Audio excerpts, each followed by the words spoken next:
फैसला रिजर्व रखा है और सुप्रीम कोर्ट के ही एक जज द्वारा दिए गए उस फैसले पर रोक लगा दी है, जिसमें ये कहा गया था कि दिल्ली एनसीआर में सड़कों पर घूमने वाले सभी आवारा कुत्तों को एनसीआर से बाहर शेल्टर होम में भेज दिया जाएगा।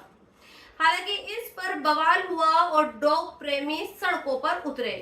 उसके बाद सुप्रीम कोर्ट ने आवारा कुत्तों के शेल्टर होम भेजे जाने पर रोक लगा दी।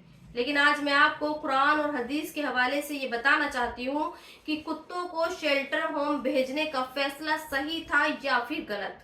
आज मैंने आपके लिए सही बुखारी की हदीस और कुरान के हवाले से कुछ चीजें निकाली हैं जिन्हें आपको समझना चाहिए। हदीस ये कहती है, जो कोई बिना जरूरत के कुत्ता रखता है उसका सवाब हर दिन 2 किरात कम हो जाता है।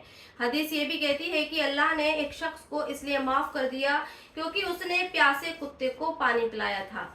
और एक हदीस ये भी कहती है कि कुत्ते को शिकार के तौर पर और रखवाली के तौर पर इस्तेमाल करो और जो शिकार कुत्ता लाकर दे उसे खाना जायज है।